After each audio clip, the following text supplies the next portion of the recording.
We're talking about NFTs now. So Reddit launched NFTs and they are giving some popular projects a run for their money. So the Polygon-based NFT collections have a cumulative sales volumes rather, topping $6.5 million on Tuesday morning with Spooky Season created by Reddit user Poyi with a trading volume of 538 ETH, putting it right behind the Bored Ape Yacht Club, which is sitting at 642 ETH. Reddit NFTs. I don't know, guys. I don't spend a lot of time on Reddit. I definitely know the community element that goes on there. I know the people on Reddit are very passionate and those communities are super awesome, but I could not have predicted that Reddit was going to bring NFTs back into the headline to this magnitude. Zach, I saw your hand go up. What do you think? I think there's been a lot of interesting chatter on crypto Twitter about Reddit NFTs being great at putting NFTs into the background, right? This isn't like buy an NFT. This is like buy something that you like for your experience on Reddit. And that's resonated with people and has become a really interesting sort of onboarding path where NFT, the technology, fades into the background. And the thing itself is the thing that is showcased front and center, right? So I think it's an interesting way to think about what NFTs, divorced from that term, NFT, can ultimately look like on some of these mainstream platforms. So the fact that that has hit a nerve and has found success, I think is interesting and something that should be noted across the space, right? Like, hey, maybe in some instances you might be more successful marketing these things as what they are rather than the token standard that enables them to be, right? And I think that's maybe the story that I think people in the chattering classes of the crypto world are noticing with this as these numbers surge, right? So interesting that this is finding a product market fit and not necessarily, slapping it front and center that it is an NFT, right? It's an avatar that you can own, that's cool, that's easy to buy, 3 steps, you're in, you're out, it's quick, it's easy, rather than like, oh, let's slam them with the NFT marketing language and figure out how to bring people into the tent that way. So that to me is the stuff that I've been noticing around the conversation with this one. But yeah, there's definitely a lot to talk here. So I'll toss it to Wendy on this one. First off, sir, they are Reddit digital collectibles. They are not NFTs. Go. Okay. That's exactly it. Sorry. So no, I actually covered this. I covered the story with NFTs. You know what? I don't care what they are, just as long as people are getting the bag as ethically as possible. I don't care. I'm super excited. I actually covered this on when Polygon kind of partnered with Reddit a while back. I told my audiences, like, you guys, you should pay attention to this. This is a big deal. I believe they also created 3 million wallets recently with all the people that are trading these and having fun with them. I think it's absolutely great. And also, too, full disclosure, I do own a nice moon bag of Polygon-matic. So I'm very excited about this news. Number goes up. But it's great. And my stepson, actually, he was the one that mentioned Bitcoin to me back in 2011, but he's big on Reddit and he bought one of these digital collectible NFTs for $50 and he flipped it for 1.9 ETH. So super, super proud of him, super happy. But it's a really great way to get people involved into NFTs without knowing that what they're actually doing. So this is positive, and I really think that NFTs are going to be the catalyst for the term mass adoption.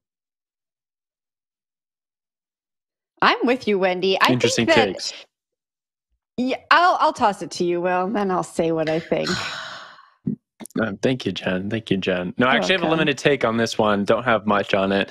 I just want to give a little slow clap to Reddit for finally getting Ethereum project across the finish line. We've been waiting, I think, for years for them to actually get anything done with it. Every year I hear about some sort of L2 integration that does not really come to pass. So this one actually, it did it, right? So actually, congrats to the team on doing that.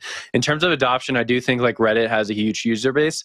And crypto used to be there, but not really. Like there's a few subreddits are kind of cryptocurrency savvy, but for the most part, the conversations there are a little stale. Most people are not really interested. They're not up to beat. It's not the same conversations that you see on Twitter. So it is cool to see crypto go back onto Reddit and sort of enliven the conversation there once again. And if we are interested in mass adoption, then you do have to keep all those different social networks up to date on what's happening in crypto. And it seems like NFTs are a good fit for Reddit, right? They make sense on Twitter in a limited way. Like we have these profile picture NFTs and we have a few other things. But for the most part, the NFT chatter on Twitter sort of died after a while. And I think Reddit might be a good place for it to go in the future. That being said, I'm not an NFT connoisseur or a digital collectible connoisseur, as Wendy put it. Jen, I'll throw it over to you. You're getting there, Will. Every day it just gets, you get a little bit more into it. I can tell you don't hate NFTs anymore, which I love. Wendy, I'm totally with you. I think that the term NFT needs to be removed from marketing language. When I'm working with companies and consulting, I kind of recommend, like, if you're talking to the mainstream media, don't use NFT. What's your CVP without NFT? Why is this cool for people to use? And if all you have is an NFT, I don't think that that's mainstream adoption. I think, though, that you do need a press release that explains the technology that uses NFT for media like this, like CoinDesk, like the different crypto publications, because there are people who are interested in that. But for mainstream adoption, I don't know. I just think we're going towards a place where we don't need to talk about the technology, because it should enable something that people want to do, people want to use, without this fun little thing that we like to talk about every day here on the Hash. All right, can we call them digital tchotchkes? How about that? Can we do that one? No, because that's boomer language. But I want to chime in really quick. I think that Will needs to. I got boomer dragged. I want to. I think Will needs to.